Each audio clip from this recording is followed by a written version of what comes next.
Chers amis, cette vidéo est la première d'une série de 2 vidéos sur la conférence donnée par Alan Watts sur la spiritualité. Bonne écoute et merci pour votre soutien. Eh bien, maintenant, nous devons aborder le bouddhisme. Et pour introduire le bouddhisme, il est nécessaire de se rappeler tout le contexte de la vision du monde de l'Inde. En d'autres termes, ce que nous allons étudier, tout d'abord, pour comprendre le bouddhisme, c'est la cosmologie indienne, tout comme vous devriez étudier la cosmologie de la vision ptolémaïque du monde pour comprendre Dante et pour comprendre beaucoup de choses sur le christianisme médiéval. Donc, la cosmologie des hindous, leur vision de l'univers, est entrée directement dans la vie japonaise à travers le bouddhisme. Mais elle précède le bouddhisme. Le bouddhisme l'a simplement adopté comme une chose allant de soi, tout comme aujourd'hui, si vous inventiez une nouvelle religion, vous adopteriez probablement la cosmologie de l'astronomie moderne. Eh bien, comment le hindou voit-il le monde? Vous savez, il y a vraiment 3 grandes visions du monde que les êtres humains ont eues. Et elles vont ainsi. Il y a la vision occidentale du monde qui considère le monde comme une construction, un artefact, par analogie avec la céramique et la charpenterie. Ensuite, il y a la vision hindoue du monde qui est dramatique. Elle le considère comme un jeu. Et puis la vision chinoise, qui est organique et qui considère le monde comme un organisme, un corps. Mais la vision hindoue le voit comme un drame. Et c'est simplement ceci. Il y a ce qui est et a toujours été et sera toujours, ce qui s'appelle le soi. Cela, en sanskrit, est Atman. Et l'Atman est aussi appelé Brahman. Brahman, du radical BRH, grandir, s'étendre, enfler, est en réalité lié à notre mot souffle. Ainsi, Brahman, le soi, selon la vision hindoue, joue à cache-cache avec lui-même pour toujours et toujours et toujours. Jusqu'où, jusqu'à quel point peut-on se perdre? Alors ici, chacun de nous, selon les hindous, est le principe divin, intentionnellement perdu pour s'amuser. Et parfois, cela peut devenir terrible. Mais ne sera-ce pas agréable quand vous vous réveillerez? C'est un peu l'idée de base. Et j'ai trouvé que c'est une idée que tout enfant peut comprendre. Elle a une grande simplicité et une grande élégance. Maintenant, dans le cadre de cette cosmologie, nous devons comprendre une autre caractéristique de cette conception de l'univers. Non seulement vous vous souvenez maintenant des kalpas, les périodes de temps, des yugas, les qualités du temps à travers lesquelles passe l'univers, mais il y a la chose finale. Ce sont les 6 mondes, ou les 6 voies de la vie. Et cela est très important pour le bouddhisme, bien qu'il vienne de l'hindouisme, et est représenté dans ce qu'on appelle le Bhava Chakra. Bhava signifie devenir. Chakra signifie roue. La roue de devenir, la roue de la naissance et de la mort. Et elle a 6 divisions. Elle a les gens en haut et les gens en bas. Les gens en haut sont appelés Devas. Les gens en bas sont appelés Naraka. Les Devas sont des anges, et ce sont les personnes qui sont les plus grands succès spirituels. Les Narakas sont tourmentés au purgatoire, et ce sont les plus grands échecs spirituels. Ils sont les pôles, les gens les plus heureux et les plus tristes. Ensuite, entre eux, vient le monde des Prétas, à côté des Narakas, à côté du purgatoire. Les Prétas sont les esprits frustrés, qui ont de toutes petites bouches et d'énormes ventres, d'énormes appétits, mais des moyens très très limités de les satisfaire. Ensuite, ils viennent entre les Narakas et les Devas en haut. En montant depuis les Prétas, viennent les êtres humains, et ils sont censés occuper une position médiane dans les 6 mondes. Ensuite, vous remontez depuis les êtres humains vers les Devas, et puis vous commencez à redescendre à nouveau. Le monde suivant est appelé l'Asura. Et ceux-ci sont les esprits courroucés, les personnifications de la tempête et de toute la colère et la violence de la nature. Ensuite, en dessous, viennent les animaux, entre les Asuras et les purgatoires à nouveau. Maintenant, tout cela ne doit pas être pris littéralement. Ce sont différentes modalités de l'esprit humain. Nous sommes dans le monde des Narakas lorsque nous sommes frustrés et tourmentés. Lorsque nous sommes simplement chroniquement frustrés, nous sommes dans le monde des Prétas. Lorsque nous sommes dans un état d'équanimité, d'indifférence, nous sommes dans le monde des humains. Lorsque nous sommes délirants de bonheur, nous sommes dans le monde des devas. Lorsque nous sommes furieux, nous sommes dans le monde des asuras. Et lorsque nous sommes stupides, nous sommes dans le monde animal. Donc ce sont toutes des modalités. Et on pourrait dire, maintenant, c'est terriblement important de comprendre le bouddhisme, parce que plus vous vous améliorez, plus vous montez vers le monde des devas. Plus vous vous dégradez, plus vous descendez vers le monde des narakas. Mais tout ce qui monte doit redescendre. Donc, vous ne pouvez pas vous améliorer indéfiniment. Si vous vous améliorez au-delà d'une certaine limite, vous commencez simplement à vous détériorer. Comme lorsque vous affûtez un couteau trop, il commence à s'user. Donc, l'éveil, ou la libération, l'illumination, n'est en aucun endroit sur la roue, à moins que ce ne soit au centre. En montant, en devenant meilleur, vous vous attachez à la roue avec des chaînes en or. En régressant et en devenant pire, vous vous attachez à la roue avec des chaînes en fer. Mais le Bouddha est celui qui se débarrasse complètement des chaînes. Et donc cela explique pourquoi le bouddhisme, contrairement au judaïsme et contrairement au christianisme, ne se préoccupe pas très frénétiquement d'être bon. Il se préoccupe d'être sage. Il se préoccupe d'être compatissant, ce qui est un peu différent d'être bon, d'avoir une énorme sympathie, une compréhension et un respect pour tous les gens ignorants qui ne savent pas qu'ils sont ceux-là, mais qui jouent à le jeu très loin d'être vous et moi. Et donc c'est pourquoi chaque hindou salue son frère, non pas en se serrant la main, mais en joignant ses mains et en s'inclinant. C'est pourquoi les Japonais s'inclinent les uns aux autres, fondamentalement. C'est pourquoi les rituels bouddhistes sont pleins du geste de l'inclinaison. Parce que vous honorez le soi jouant les rôles de toutes les personnes autour de vous. Maintenant, c'est une vision de base hindoue du monde. C'est la cosmologie qui accompagne le bouddhisme. Selon les goûts, le tempérament, la tradition, la croyance populaire, et ainsi de suite, il y a cette idée supplémentaire que, lorsque le Seigneur, le Soi, prétend qu'il est chacun de nous, il prétend d'abord qu'il est quelque chose appelé le Jivatman. L'Atman, le Soi, prétend être une âme individuelle appelée Jivatman. Et le Jivatman se réincarne à travers une série entière de corps, vie après vie après vie, et selon ce qu'on appelle le karma. Karma, cela signifie littéralement action. La loi de l'action, par laquelle les actes surviennent dans une série. Et ils sont liés les uns aux autres dans une chaîne indissoluble.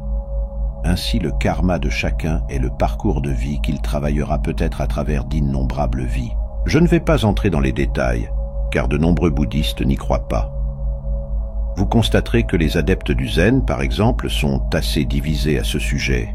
Ils diront « Non, nous ne croyons pas littéralement en la réincarnation. Après vos funérailles, vous savez, vous deviendrez soudainement quelqu'un d'autre vivant ailleurs. » Ils diront que la réincarnation signifie ceci. Quand vous vous installez dans le train pour lire votre journal et ainsi de suite, vous n'êtes pas la même personne que celle qui a quitté la plateforme il y a peu. Si vous pensez l'être, vous liez vos moments dans une chaîne. Et c'est ce qui vous lie à la roue des naissances et des morts. Mais lorsque vous savez que chaque moment où vous êtes est le seul moment, cela entre dans le zen. Un maître dira à quelqu'un « Levez-vous et traversez la pièce ». Et il revient et dit « Où sont vos empreintes de pas ?» Elles sont parties. Alors, où êtes-vous? Qui êtes-vous? Lorsqu'on nous demande qui nous sommes, nous donnons généralement une sorte de récit d'une histoire. Eh bien, je suis un tel. J'ai été appelé ainsi par mes parents. Je suis allé dans tel collège. J'ai fait ces choses dans ma profession. Et je produis une petite biographie. Le Bouddha dit, oubliez ça. Ce n'est pas vous. C'est une sorte d'histoire. Tout cela est passé. Je veux voir le vrai vous, celui que vous êtes maintenant. Mais personne ne sait qui c'est, vous voyez? Parce que nous ne nous connaissons pas, sauf en écoutant nos échos et en consultant nos souvenirs. Mais alors, il y a un vrai vous. Et cela nous ramène à cette question. Qui êtes-vous? C'est-à-dire le vrai vous.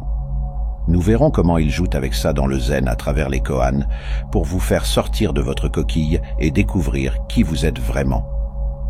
Eh bien, Alors qu'en Inde, cette vision du monde est liée à toute une culture impliquant toutes les circonstances de la vie quotidienne. L'hindouisme n'est pas une religion au même sens que, disons, être épiscopalien, ou même catholique romain. L'hindouisme n'est pas une religion, c'est une culture. À cet égard, c'est plus comme le judaïsme que le christianisme. Parce qu'une personne est toujours reconnaissable comme juive, même si elle ne va pas à la synagogue. Parce qu'il y a certaines choses culturelles que les juifs, qui viennent d'une lignée de parents juifs, des gens qui ont été des juifs pratiquants, continuent de faire, certaines manières de faire, certaines attitudes. Et donc ce sont des juifs culturels plutôt que des juifs religieux. Maintenant, l'hindouisme est la même chose. C'est une religion-culture. Et donc cela implique de vivre en Inde, vraiment, pour être hindou, en raison des différences de climat, des différences d'arts et métiers, de technologie. Vous ne pouvez pas être hindou au sens complet, au Japon ou aux États-Unis. Alors qu'est-ce que le bouddhisme? Le bouddhisme est l'hindouisme dénudé pour l'exportation. Maintenant, le Bouddha était un réformateur, pourrait-on dire, dans le sens le plus élevé d'un réformateur, quelqu'un qui veut revenir à la forme originale, ou la reformuler pour les besoins d'une certaine époque. Le mot Bouddha est un titre, pas un nom propre. De la même manière que Christ signifie loin, et ce n'est pas le nom de famille de Jésus. Donc, Bouddha n'est pas le nom de famille de Gautama. Cela signifie celui qui est éveillé. Du verbe, en sanskrit, budj, savoir. L'homme qui s'est réveillé, qui a découvert qui il était vraiment. Le point crucial où le bouddhisme diffère de l'hindouisme est le suivant. Il ne dit pas qui vous êtes. Il n'a aucune idée, aucun concept, et j'insiste sur le mot idée et concept, il n'a aucune idée et aucun concept de Dieu. Parce que le bouddhisme ne s'intéresse pas au concept, il s'intéresse à l'expérience directe, et uniquement à l'expérience directe. Donc, du point de vue bouddhiste, tous les concepts sont erronés, de la même manière que rien n'est vraiment ce que vous dites que c'est. Est-ce un tabouret? Tout ce que vous pouvez en faire est ce qu'elle est. Donc, si vous avez une idée rigide que c'est un tabouret et que vous ne pouvez vous asseoir que dessus, vous êtes un peu coincé. Mais s'il est toutes ces autres choses aussi, alors vous réalisez soudain que tout peut être tout. Ainsi, de la même manière, le bouddhisme ne définit pas et ne dit pas que vous êtes vraiment quelque chose. Parce que cela dirait que si vous croyez cela, vous êtes coincé avec une idée et vous vous y accrochez pour votre sécurité spirituelle. Donc, beaucoup de gens disent « Eh bien, j'aime avoir une religion parce que cela me donne quelque chose à quoi m'accrocher. » Les bouddhistes diraient « Ah, arrêtez ce truc. Tant que vous vous accrochez à quelque chose, vous n'avez pas de religion. Vous êtes vraiment là seulement lorsque vous abandonnez tout et vous ne dépendez d'aucune idée fixe, d'aucune croyance pour votre santé mentale ou votre bonheur. Vous penseriez donc que le bouddhisme est très destructeur, car il détruit. Il ne croit pas en Dieu, il ne croit pas en une âme immortelle, il ne cherche aucun réconfort dans une quelconque idée de vie après la mort. Il fait face absolument au fait de la transitoire de la vie. Il n'y a rien à quoi s'accrocher. Alors, lâchez prise. Parce qu'il n'y a de toute façon personne à qui s'accrocher à quoi que ce soit. Ainsi, le bouddhisme est une discipline de cela. Mais si vous le faites, vous verrez, vous découvrirez quelque chose de bien meilleur que quiconque qui a une croyance, parce que vous avez la vraie chose seulement. Vous ne pouvez pas dire ce que c'est.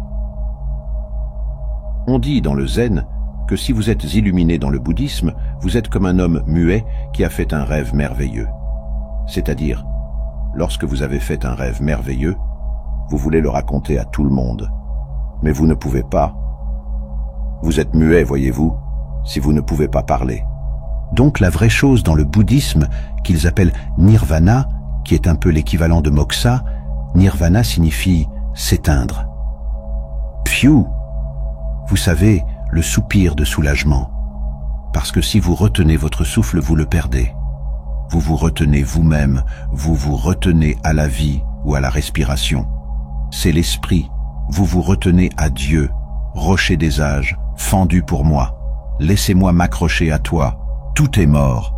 Devient juste un rocher, juste une idole. Mais lâchez prise, expirez, et vous retrouvez votre souffle.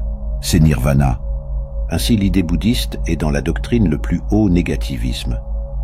Il caractérise la réalité ultime comme shunya, ce qui signifie vide. En japonais, ku, qui est le caractère que vous utilisez pour le ciel ou l'air. Lorsque vous recevez une enveloppe par avion, vous savez, pour écrire à la maison, le deuxième caractère est ku, l'air, qui signifie vide. Ils utilisent cela pour traduire shunyata, vide, la nature fondamentale de la réalité, le ciel. Mais le ciel, vous voyez, n'est pas un vide négatif. Le ciel nous contient tous. Il est plein de tout ce qui se passe. Mais vous ne pouvez pas planter un clou dans le ciel et le fixer. Donc, de la même manière, le bouddhisme dit ceci. Vous n'avez besoin d'aucun gadget pour savoir. Vous n'avez pas besoin d'une religion. Vous n'avez besoin d'aucune statue de Bouddha. Vous n'avez besoin d'aucun temple. Vous n'avez besoin d'aucune bondieuserie bouddhiste, des chapelets et tout ce jazz. Mais lorsque vous en arrivez au point où vous savez que vous n'avez besoin d'aucune de ces choses, que vous n'avez besoin d'aucune religion du tout, alors c'est amusant d'en avoir une. Alors, pour ainsi dire, vous pouvez être autorisé à utiliser des chapelets, sonner des cloches et des castagnettes, et réciter des sutras. Vous voyez? Mais ces choses ne vous aideront pas du tout. Elles ne feront que vous emmêler si vous les utilisez comme méthode pour vous accrocher à quelque chose. Ainsi, chaque enseignant du bouddhisme est un démolisseur.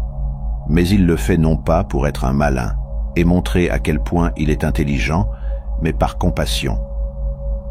Comme lorsqu'un chirurgien coupe une mauvaise croissance ou qu'un dentiste arrache une dent pourrie, de même le gourou ou chirurgien bouddhiste se débarrasse de vos idées folles que vous utilisez pour vous accrocher à la vie et la rendre morte. Maintenant, il existe deux types de bouddhisme. Ils sont appelés Mahayana. Maha est le mot sanskrit pour grand. Yana signifie un véhicule ou un moyen de transport. Et il y a le Ashnayana, qui signifie le petit véhicule. Ashna en sanskrit signifie petit. Seulement, c'est un terme inventé par les mahayanistes pour les autres personnes. Et les autres personnes n'aiment pas ça. Ils préfèrent s'appeler Theravada, ce qui signifie Vada, la voie, Thera, des anciens. Maintenant, vous trouverez le bouddhisme Theravada au Sri Lanka, en Birmanie, en Thaïlande, au Cambodge et généralement en Asie du Sud. Le Mahayana, vous le trouvez.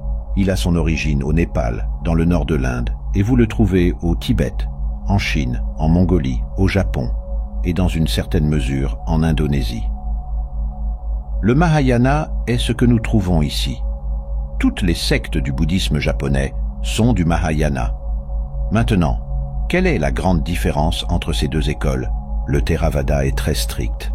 C'est un chemin pour les moines, essentiellement, plutôt que pour les laïcs. Et c'est, vous voyez, il y a beaucoup de façons de vivre le bouddhisme. Il me faudra un certain temps pour vous montrer cela. Les bouddhistes Theravada essaient de vivre sans désir, de ne pas avoir besoin d'épouse ou de fille, ou de mari ou de petits amis, de ne tuer rien du tout, de vivre de la manière végétarienne la plus stricte, et de filtrer votre eau de sorte que vous ne mangiez même pas d'insectes, de petits insectes, avec celle-ci. Et à cette manière très stricte, et de méditer tout le temps, et finalement atteindre le nirvana, ce qui impliquera votre disparition totale du monde manifesté. Le sentiment Mahayana est que c'est un point de vue dualiste. Vous n'avez pas besoin de vous éloigner de ce monde pour expérimenter le nirvana, parce que le nirvana est ce qu'il y a. Il est ici. C'est maintenant. Ainsi, la personne idéale du Mahayana s'appelle un bodhisattva. Cela signifiait à l'origine quelqu'un en chemin pour devenir un Bouddha. Mais dans le Mahayana, cela a un sens différent. Cela signifie quelqu'un qui est devenu un Bouddha, mais qui est retourné dans le monde dans un esprit de compassion pour aider tous les autres êtres à s'éveiller. Eh bien maintenant, c'est une tâche sans fin. C'est comme remplir un puits de neige. Vous savez, mettre de la neige dans un puits, il ne se remplit jamais. Ainsi, lorsque dans le monastère zen, ils ont dit leur hommage au Bouddha, le Dharma, c'est-à-dire la doctrine ou la méthode du Bouddha, et le Sangha, l'ordre des disciples du Bouddha. Ensuite, ils prennent 5 vœux. Et l'un d'eux est, peu importe le nombre d'êtres sensibles, je jure de tous les libérer. Eh bien, vous voyez, il n'y a pas de fin à cela. Il ne vient jamais un moment où tous les êtres sensibles sont libérés. Mais en réalité, du point de vue de celui qui est un Bouddha, il voit tout le monde comme libéré.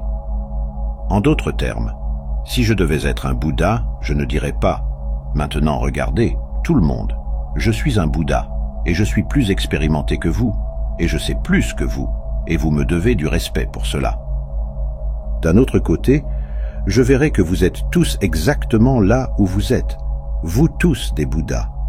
Et même ceux d'entre vous qui ne le savent pas, il serait juste pour vous de ne pas le savoir à ce moment-là.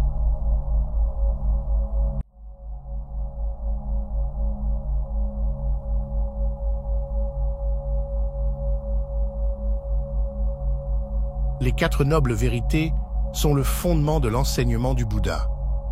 Ces 4 perceptions, en apparence simples, sont en réalité si profondes que l'on peut passer toute une vie à en comprendre seulement une. Le mot pali pour vérité, saka, signifie également réalité ou ce qui est réel. Ainsi, les 4 nobles vérités ne sont pas des affirmations philosophiques à croire ou à accepter. Le Bouddha les a plutôt enseignées comme des vérités scientifiques, comme la gravité, l'évolution ou les lois de la thermodynamique. Les 4 nobles vérités représentent des aspects objectifs et fondamentaux de la réalité que le Bouddha a réalisée lorsqu'il s'est éveillé. Ne pas connaître ces vérités, a-t-il dit, c'est avancer dans la vie comme dans un sommeil, répétant toujours les mêmes erreurs, sans savoir qu'elles vous apportent la souffrance. Mais ce n'est pas une coïncidence si ces 4 vérités sont appelées nobles. Les entendre est déjà le premier pas sur un chemin qui vous conduira un jour à devenir vous-même un être éveillé, un Bouddha. Alors, explorons les 4 nobles vérités du Bouddha et voyons comment ces enseignements anciens peuvent enrichir nos propres vies en tant qu'êtres sensibles luttant avec le mystère de la vie. La première noble vérité est que la vie est pleine de dukkha. Maintenant, qu'est-ce que le dukkha? La plupart des gens traduisent ce mot pali par souffrance, mais c'est seulement partiellement correct, et cela peut être trompeur. Souffrance est un mot anglais très fort que nous utilisons rarement. Nous disons que nous avons passé une journée stressante au travail, ou que nous sommes en colère d'avoir perdu nos écouteurs, ou que nous regrettons de ne pas avoir parlé à notre béguin au lycée.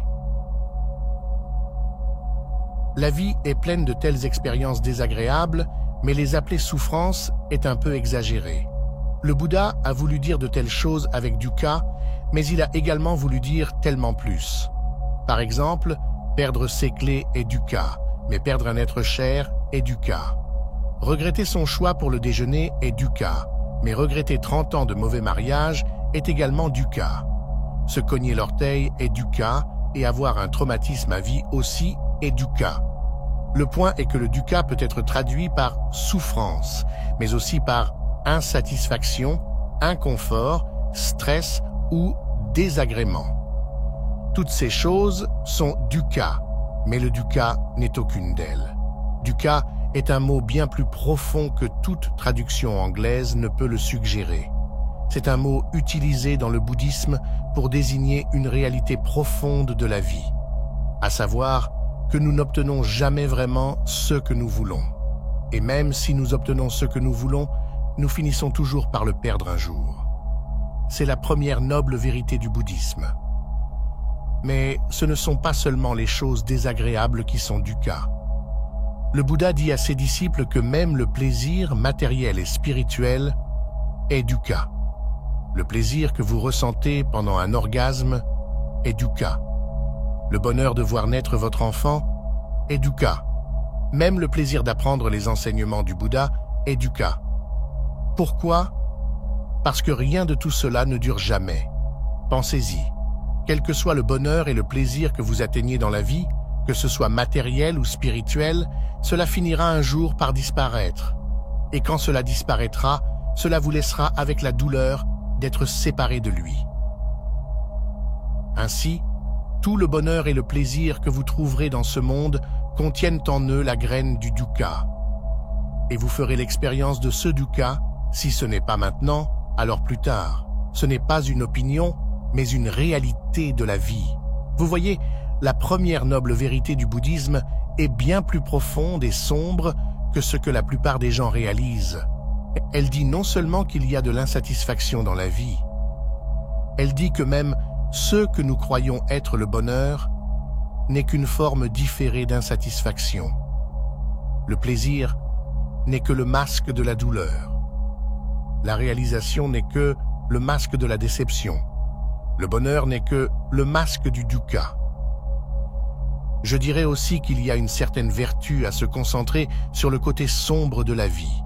Après tout, le dukkha est le problème universel auquel sont confrontés tous les êtres sensibles, en tout temps et en tout lieu.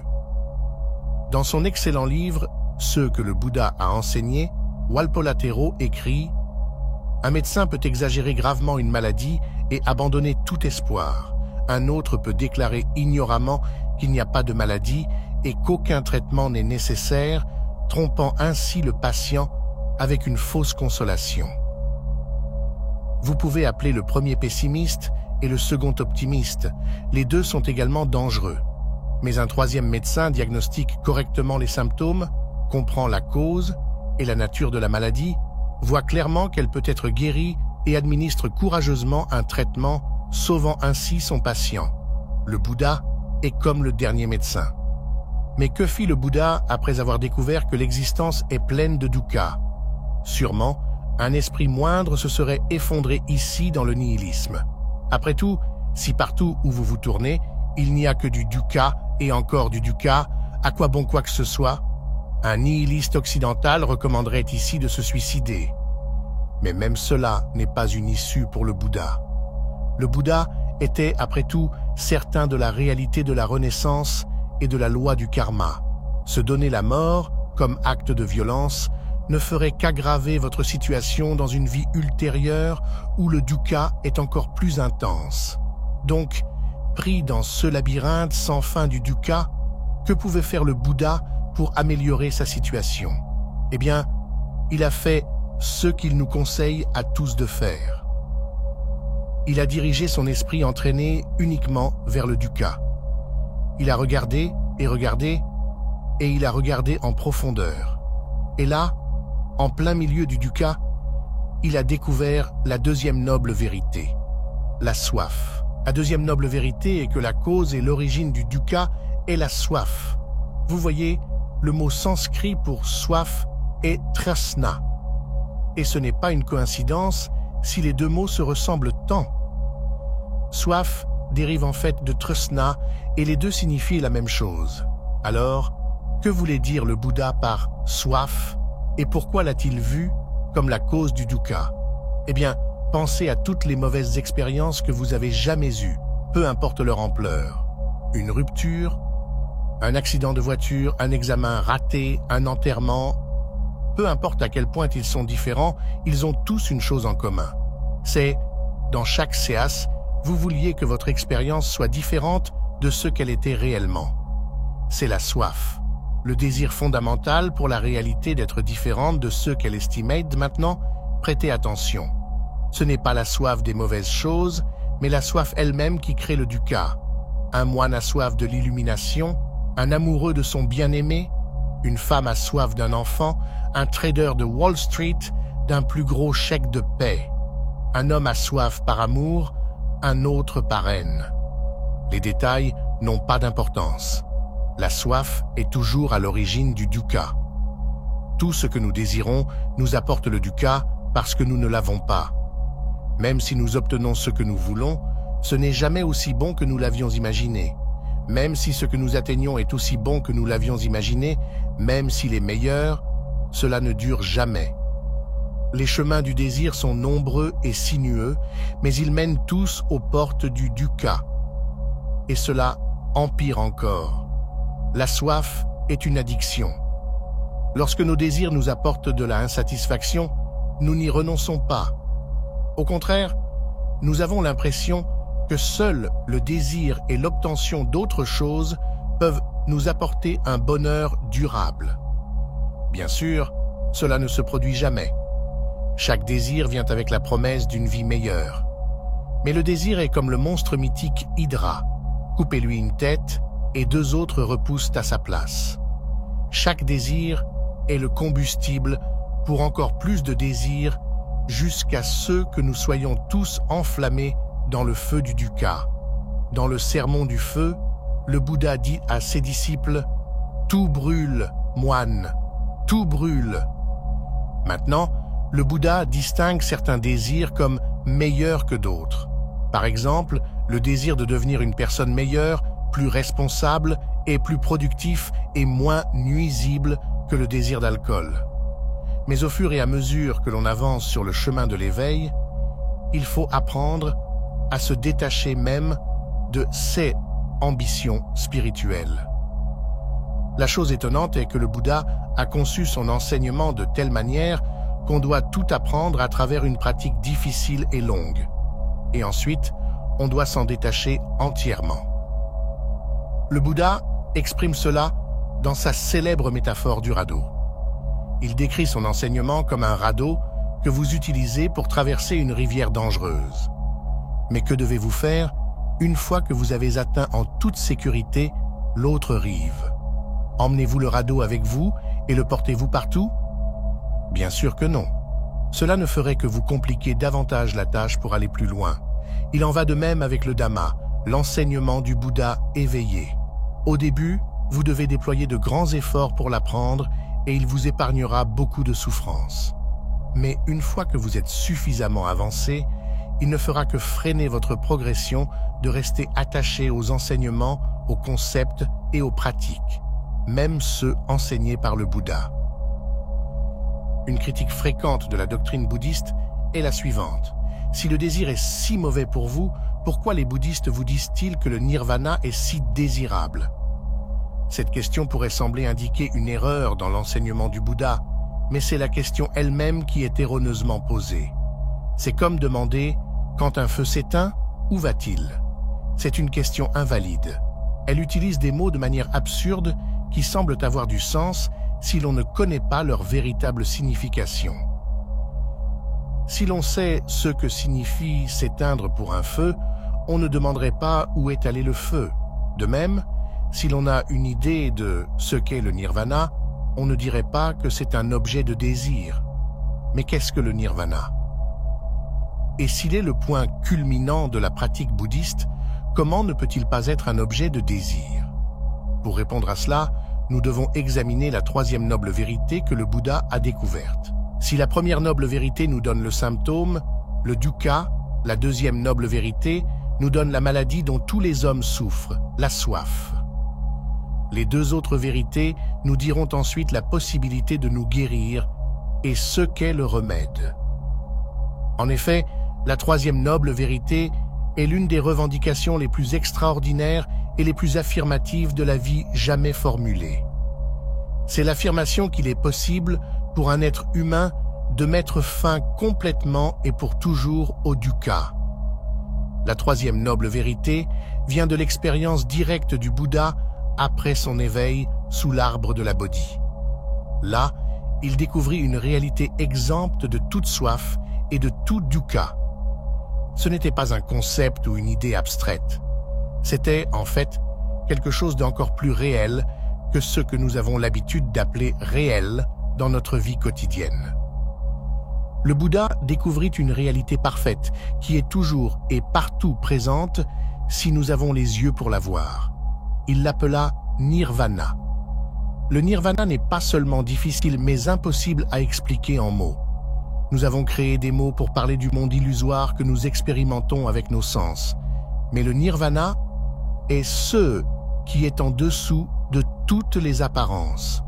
Les mots ne peuvent que tourner autour, mais jamais entrer et survivre, comme des papillons de nuit autour d'une flamme. cela rend certaines personnes mal à l'aise. Le sens littéral du mot sanskrit nirvana est « s'éteindre ». Par exemple, lorsqu'un feu s'éteint, il nirvana. Le nirvana n'est pas un état ou une chose, mais une transition. Ainsi, lorsque les gens disent que le Bouddha a atteint le nirvana, cela est trompeur. Il est plus approprié de dire que le Bouddha s'est éteint. Mais qu'est-ce qui s'éteint exactement pendant le nirvana? Eh bien, il y a une très longue réponse que nous laisserons pour une vidéo séparée uniquement sur le nirvana. La réponse courte est que le nirvana est l'extinction de la soif. Toutes les préférences et les aversions, tout désir et attachement, toute haine, avidité et illusion, tout sentiment d'être un moi séparé. Ces flammes qui transforment nos vies en un enfer vivant s'éteignent toutes pendant le nirvana. Vous voyez donc, il est absurde de dire que le nirvana est quelque chose que vous désirez. Le nirvana, par définition, est la fin de tout désir. Donc, si vous désirez le nirvana, vous désirez une fausse idée dans votre imagination de ce à quoi ressemble le nirvana. C'est aussi quelque chose que vous devez abandonner pour que le dukkha prenne fin. En fait, même le désir d'être libéré du dukkha doit prendre fin si vous souhaitez que le dukkha prenne fin. Je sais, plus nous avançons dans ce domaine, plus les mots deviennent inadéquats. Cela donne peut-être l'impression que le nirvana est un état surnaturel, extraordinaire, auquel seuls les maîtres de méditation peuvent accéder. Il est incorrect de penser que le nirvana est le résultat naturel de l'extinction du désir. Le nirvana n'est pas le résultat de quoi que ce soit. S'il serait un résultat, alors il serait un effet produit par une cause. Le nirvana n'est ni cause ni effet. Vous pouvez voir une lumière, mais la lumière n'est pas le résultat de votre vue. Le nirvana est une noble vérité. C'est un élément fondamental de notre réalité. Quand nous vivons dans l'ignorance, le nirvana nous semble étrange et exotique. Mais celui qui a enlevé la poutre de son œil, celui qui a développé la sagesse, peut voir ce qui a toujours été là. Et le Bouddha n'a pas seulement parlé du nirvana aux gens et les a laissés en suspens. Non, comme un bon médecin, il a donné des prescriptions détaillées sur comment on devrait vivre pour mettre fin à la maladie du dukkha. 6 disciples ont compilé toutes les prescriptions que le Bouddha a données à diverses occasions. Les premiers disciples ont mémorisé et organisé ces enseignements en un système qu'ils ont commencé à appeler la voie. Ce système avait 8 composantes majeures et ainsi ils l'ont appelé le noble chemin octuple. C'est ce chemin précisément qui est la 4e et dernière noble vérité. Les chrétiens utilisent un mot spécifique pour une action erronée. Nous l'appelons un péché. Mais le mot péché, surtout dans le passé, ne s'appliquait pas seulement à quelque chose de mal aux yeux de Dieu. Il avait un sens plus général qui s'appliquait à des choses qui étaient simplement imparfaites, comme un poème mal écrit ou une flèche qui ne peut pas voler droit. Nous avons ce même concept dans le noble chemin octuple, la 4e noble vérité du bouddhisme. Ce chemin est basé sur l'idée qu'il y a une mauvaise façon de vivre qui crée du dukkha et une bonne façon de vivre qui peut réduire le dukkha jusqu'à ce qu'il disparaisse enfin pour toujours. Cette division entre les actions mauvaises et bonnes n'est pas basée sur l'opinion subjective du Bouddha. C'est plutôt une théorie presque scientifique basée sur des preuves que vous pouvez inspecter vous-même. Aux yeux du Bouddha, la plupart des gens dorment en marchant à travers la vie, plongés dans la délusion. Ainsi, sans le savoir, ils vivent d'une manière qui crée du dukkha. L'enseignement du Bouddha était en effet un manuel sur la manière de vivre correctement et de minimiser le dukkha pour soi-même et pour les autres. Alors voyons de quoi ce manuel est composé. La bonne vue signifie avoir la sagesse de voir à travers les mots et les actions délirantes de vous-même et des autres. Aujourd'hui comme à tout moment, ce que la culture célèbre comme vertu et succès est généralement une imperfection et un échec déguisé. Aucune quantité de richesse matérielle, de productivité ou de plaisir ne peut vous débarrasser du dukkha. En fait, ces choses ont l'effet retardé de créer encore plus de dukkha. Pour voir cela, il faut de la sagesse et c'est une bonne vue. La bonne intention nécessite la bonne vue. Ce n'est qu'après avoir vu les choses telles qu'elles sont vraiment que vous pouvez vous créer les bons types d'objectifs. Le Bouddha a vu que l'homme est malade de soif sans fin et de dukkha, et donc la meilleure intention est de tenter de se guérir soi-même et les autres de cette maladie. Une fois que vous voyez les choses telles qu'elles sont et que vous avez les bonnes intentions, la manière dont vous parlez, agissez et vivez est calibrée pour vous sortir du labyrinthe de la soif et du dukkha. Et puis nous arrivons aux 3 dernières branches finales du chemin, qui sont un peu plus techniques. Beaucoup de gens, moi y compris, pensent que vous ne pouvez aller que jusqu'à un certain point dans votre compréhension du bouddhisme sans avoir une pratique de méditation. Cela ne signifie pas que la méditation seule mène au nirvana, mais c'est un élément vital de la transformation de la perception de la réalité. Il est significatif que les 3 derniers aspects du noble chemin octuple se réfèrent à la pratique bouddhiste de la méditation. La méditation bouddhiste mérite une vidéo entièrement séparée, donc pour l'instant, tout ce que nous devons comprendre est qu'il faut entraîner et transformer son esprit afin de saisir les enseignements plus profonds du Bouddha. Le Bouddha était un guérisseur spirituel, un guérisseur de l'esprit, et la méditation était sa façon de traiter l'esprit humain de l'infection de l'ignorance et de la soif. Il faut déployer des efforts importants pour développer la pleine conscience et la concentration afin de voir à travers les fausses croyances qui obscurcissent son jugement. C'est la bonne effort, la bonne pleine conscience et la bonne concentration. Le noble chemin octuple ne vous dit pas quoi faire. C'est plutôt une description de ce qu'est un être humain complètement éveillé. Tout ce que vous pouvez faire, c'est essayer d'imiter cette description jusqu'à ce que vous soyez progressivement transformé en un être humain éveillé vous-même. Et les 8 aspects du chemin ne sont pas séquentiels. Ils dépendent tous les uns des autres. On a la bonne vue seulement si on a la bonne pleine conscience. On a la bonne pleine conscience seulement si on a la bonne concentration. Et ainsi de suite. Comme l'écrit Walpola Tero, le chemin est une manière de vivre à suivre, à pratiquer et à développer par chaque individu. Il n'a rien à voir avec la croyance, la prière, le culte ou la cérémonie. C'est un chemin conduisant à la réalisation de la réalité ultime, à une liberté complète, au bonheur et à la paix parfaite grâce à la perfection morale, spirituelle et intellectuelle. Walpola Tero, ce que le Bouddha a enseigné. Dans l'intérêt de l'honnêteté, les chercheurs modernes ne croient pas que les 4 nobles vérités ont été enseignées comme telles par le Bouddha historique. Elles sont probablement une formule ultérieure créée par les disciples du Bouddha qui cherchaient un résumé mémorable de 16 enseignements. Que cela soit vrai ou non, ne nous rapprochera pas davantage de la liberté du dukkha. Mais prendre ces vérités à cœur dans notre vie quotidienne, cela pourrait bien nous être bénéfique. Rappelez-vous que le Bouddha est un surnom. Il signifie « celui qui s'est éveillé ». Mais réfléchissez un instant à ce que cela signifie réellement. Ce n'est pas juste une métaphore. Le Bouddha nous dit qu'il y a un changement de conscience que nous pouvons réaliser qui est comparable à se réveiller d'un sommeil. Il parle de rien de moins qu'une transformation totale de sa réalité qui commence et se termine dans sa conscience. Et cette transformation est vers la vérité, vers, pour ainsi dire, la vraie réalité. C'est la fin du sommeil, la fin des fausses histoires, opinions et croyances que nous avons tous en nous. Le plus important, c'est la fin du dukkha. Le Bouddha, quand il a finalement perfectionné son esprit, a vu que l'existence humaine est un cauchemar. Mais alors il s'est réveillé.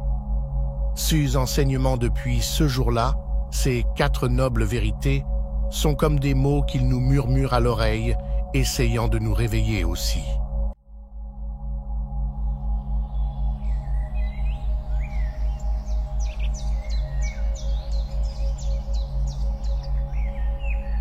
En parlant du noble chemin octuple, nous devons mentionner les 8 éléments du chemin.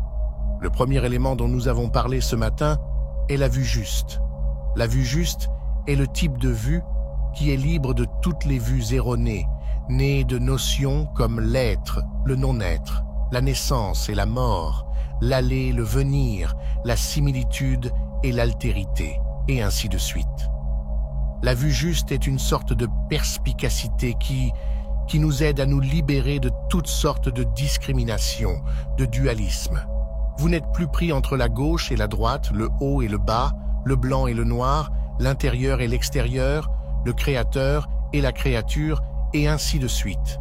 Nous éliminons toutes les paires d'opposés. C'est la vérité ultime. Et parfois on l'appelle Nirvana, parfois on l'appelle Mahaprajnaparamita, la grande perspicacité qui a le pouvoir de nous transporter sur l'autre rive, la rive de la liberté. En nous basant sur la vue juste, la non-discrimination, la non-séparation, le non-dualisme, nous pouvons alors pratiquer la pensée juste. La pensée juste est le type de pensée qui suit la ligne de la vue juste. Pas de discrimination, pas de séparation. Vous êtes en moi, je suis en vous. Il n'y a aucune discrimination. Et nous savons tous qu'énormément de souffrance a été créée sur la base de la discrimination. La discrimination religieuse, la discrimination raciale et toutes sortes de discriminations. Nous devons pratiquer afin d'aider à éliminer la discrimination dans l'esprit des gens. La pensée juste est le type de pensée qui produit la compréhension et la compassion. Nous pouvons, à tout moment, produire une pensée dans la ligne de la pensée juste, une pensée exempte de discrimination, une pensée pleine de compréhension et de compassion. En tant que pratiquants, nous pouvons produire une telle pensée plusieurs fois par jour. Dès que vous êtes capable de produire une pensée de réconciliation, de compassion, de compréhension, cette pensée commence à nous guérir et à guérir le monde. La pensée juste peut guérir le monde, peut sauver le monde. Et une pensée erronée peut détruire le monde. Une pensée erronée peut conduire au suicide, peut conduire au terrorisme, et ainsi de suite. Si nous cultivons la vue juste, alors notre pensée sera la pensée juste. Supposons que nous produisions une pensée de colère, de peur, de haine, de désespoir. Ce n'est pas bon pour notre santé. Si nous continuons à produire des pensées de haine, de peur, de désespoir, nous détruirons notre corps et notre esprit, et nous détruirons le monde. C'est pourquoi, en tant que bons pratiquants, nous devons cultiver la pratique de la pensée juste. Nos pensées doivent être caractérisées par la non-discrimination, la compréhension mutuelle et la compassion. Nous comprenons la souffrance intérieure et la souffrance des autres personnes dans le monde. De là naît la compassion, et penser ainsi est très guérisseur. Et nous avons besoin d'un enseignant, et nous avons besoin de compagnons de pratique pour nous soutenir, pour nous guider dans la pratique de la pensée juste. La pensée juste peut changer le monde et sauver le monde. Avec le fondement de la vue juste, nous pouvons pratiquer la parole juste. Tout ce que nous disons a le pouvoir d'inspirer les gens, de restaurer la foi, de restaurer la communication pour se réconcilier, d'aider les gens à se sentir mieux, de montrer la voie. C'est le bon type de parole que nous pratiquons. La parole juste, ou la parole aimante, va de pair avec l'écoute compatissante. C'est l'objectif du 4e entraînement à la pleine conscience. Beaucoup d'entre nous ont reçu les 5 entraînements. Ce matin, et le 4e concerne la pratique de la parole juste et de l'écoute profonde.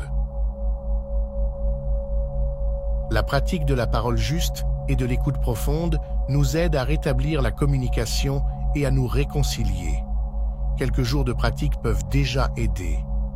Lorsque vous êtes capable de voir la souffrance dans l'autre personne, lorsque nous avons l'intention de l'aider à moins souffrir, alors nous sommes déjà prêts à pratiquer l'écoute profonde et la parole aimante afin de rétablir la communication et de nous réconcilier. Le miracle de la réconciliation a toujours lieu lors de nos retraites. Lorsque nous écrivons une lettre, lorsque nous envoyons un email ou utilisons notre téléphone portable, nous pouvons très bien pratiquer la parole juste. Elle peut rétablir la communication. Elle peut inspirer les gens, elle peut rendre une personne heureuse immédiatement. Chérie, je suis là pour toi. Chérie, je sais que tu es là. Cela me rend très heureux. Chérie, je sais que tu as des difficultés. Je suis là pour toi. Toutes ces sortes de pratiques peuvent aider à apporter du soulagement et de la guérison. En tant que bons pratiquants, nous sommes capables de pratiquer la parole aimante plusieurs fois par jour. Cela ne coûte rien. Cela peut rétablir la communication. Cela peut rendre une personne heureuse immédiatement. Soyez généreux parce que l'autre personne a de bonnes graines en elle. Si vous reconnaissez les bonnes graines en elle, elle deviendra une personne heureuse et vous profiterez de son bonheur. Les effets viennent très rapidement. Et puis, avec la vue juste, nous pouvons pratiquer l'action juste. Action ici est l'action physique du corps. Tout ce que nous faisons avec notre corps, qui peut soutenir, qui peut protéger, qui peut sauver, est une action juste. Parce que vous êtes motivé par la non-discrimination, par la compréhension et la compassion, tout ce que vous faites sera une action juste. Un bon pratiquant peut accomplir de nombreuses actions justes au cours de la journée. Même sauver une fourmi ou s'abstenir d'utiliser le genre de produit qui pollue, c'est tout à fait une action juste. Et ces trois pratiques, une sur l'esprit, une sur la parole, bouche, et une sur le corps, sont trois formes d'action. Penser, c'est déjà agir. Lorsque vous produisez une pensée de compassion, une pensée de compréhension ou de réconciliation, cela commence à vous guérir et à aider à guérir le monde. Si vous continuez à produire de telles pensées, vous changez votre vie et le monde dans une bonne direction. Mais si par erreur, vous avez produit une pensée de haine et de colère, la pleine conscience vous aidera à reconnaître cela. Supposons qu'hier, j'ai produit une pensée de discrimination ou de colère. Et aujourd'hui, pendant la méditation assise, je reconnais que ce n'est pas une bonne action. Alors je m'assieds et je me concentre et je produis une autre pensée, une pensée dans la direction opposée. Je dis « Désolé, je ne voulais pas produire cette pensée hier parce que je n'étais pas très conscient. » Donc aujourd'hui, je produis cette pensée pleine de non-discrimination et de compassion. Et dès que vous produisez la nouvelle pensée, elle effacera, supprimera l'autre pensée. C'est de la transformation. Vous pouvez changer le passé. Vous pouvez même changer le passé. Vous pouvez vous préparer pour l'avenir. Hier, nous avons raconté l'histoire d'un vétéran de guerre qui a tué des enfants au Vietnam. Il a souffert, mais plus tard, on lui a dit qu'il pouvait utiliser sa vie pour sauver de nombreux enfants à l'avenir. Ainsi, il a pu, par ce genre de pratique, se débarrasser du complexe de culpabilité et retrouver la joie de vivre parce qu'il pouvait effectivement aider à sauver de nombreux enfants de la mort. Donc penser est déjà une action. Parler est déjà une action. Bien parler peut promouvoir la paix et la réconciliation. Et trois types d'actions, avec l'esprit, la parole et le corps, sont ceux que nous produisons chaque jour. Supposons que nous regardions l'oranger dans l'arrière-cour. L'oranger produit quoi? De belles feuilles d'oranger, il produit de belles fleurs d'oranger et de belles oranges, et nous faisons de même. En tant que bons pratiquants, nous pouvons produire une belle pensée, une belle parole et une belle action. C'est notre continuation. Nous sommes nos actions, comme le souffle est l'action du vent, et la chute est l'action de la pluie. Il est très clair que nous sommes nos actions. Il y a un philosophe français, son nom est Jean-Paul Sartre. Il a dit quelque chose comme « L'homme est la somme de ses actions ». La définition de l'homme? L'homme est la totalité de ses actions. Et l'action a trois aspects. Ce que vous pensez, ce que vous dites et ce que vous faites.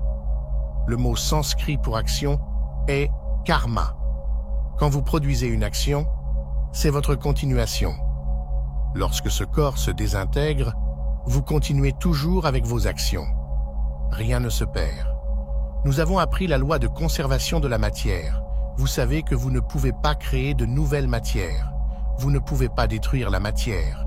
De même, la loi de conservation de l'énergie, vous ne pouvez pas créer de nouvelle énergie. Vous ne pouvez pas détruire l'énergie. Vous pouvez transférer de l'énergie. Rien ne se perd. Le scientifique français Lavoisier a dit « Rien ne naît, rien ne meurt. Rien ne se perd, rien ne se crée », très proche du sutra du cœur. Il n'était pas bouddhiste, mais il a pratiqué en regardant profondément dans la réalité, et il a trouvé la même chose. Rien n'est créé, rien n'est détruit. Très proche de la suppression de la notion de naissance et de mort, d'être un non-être. Il est possible que les scientifiques et les pratiquants bouddhistes travaillent ensemble, qu'ils se soutiennent mutuellement. Donc, tout ce que nous produisons en termes de pensée, de parole et d'action nous continuera. N'imaginez pas qu'ils disparaîtront, non. Chaque pensée que vous produisez porte votre signature. Vous ne pouvez pas dire « ce n'est pas ma pensée ». Tout ce que vous dites porte votre signature. Vous en êtes l'auteur. Et c'est votre continuation. Donc, lorsque vous voyez ce corps qui est le mien se désintégrer, ne pensez pas que Tay n'est plus là. Tay est toujours là dans ses nouvelles formes. Et regardez ses actions. Ces actions se poursuivent ici. Nous tous devrions voir que nous ne finissons pas du tout avec la désintégration de ce corps. Nous continuons toujours de manière plus ou moins belle selon la façon dont nous pratiquons. Donc, produire est karma hetu, la cause, et mûrir est appelé karma phala, le fruit, l'effet. Parfois, vous n'avez pas besoin d'attendre très longtemps. La cause apporte l'effet tout de suite. Dès que vous dites quelque chose de gentil, d'aimable ou de pardonnable, vous vous sentez merveilleux et l'autre personne aussi.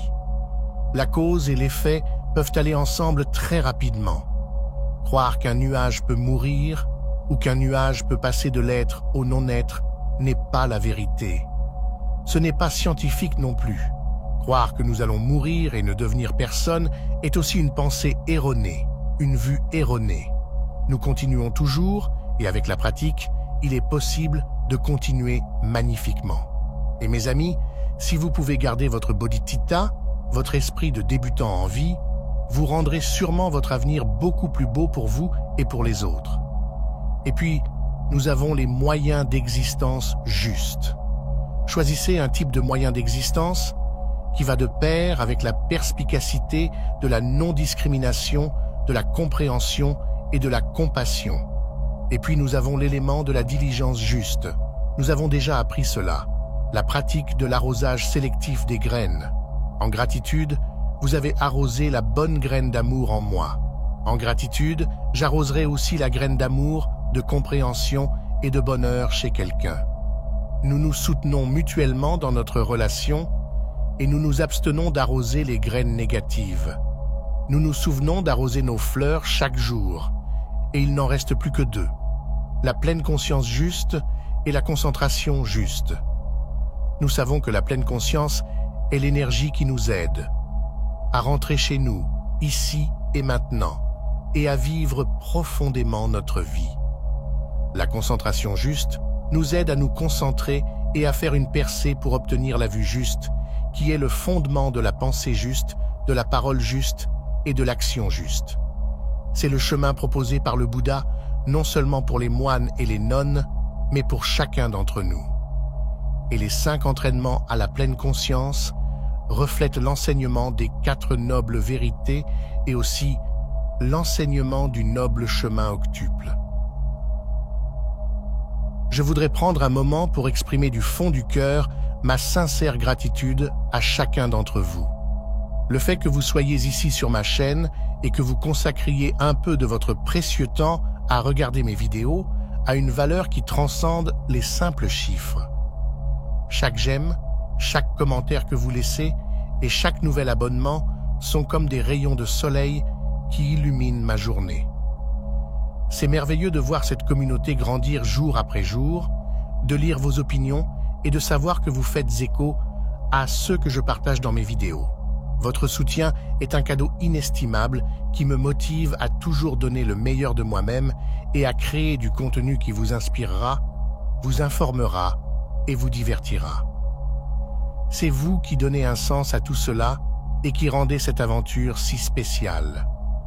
Du fond du cœur, merci d'être là, merci pour votre soutien et merci de faire partie de ce voyage avec moi.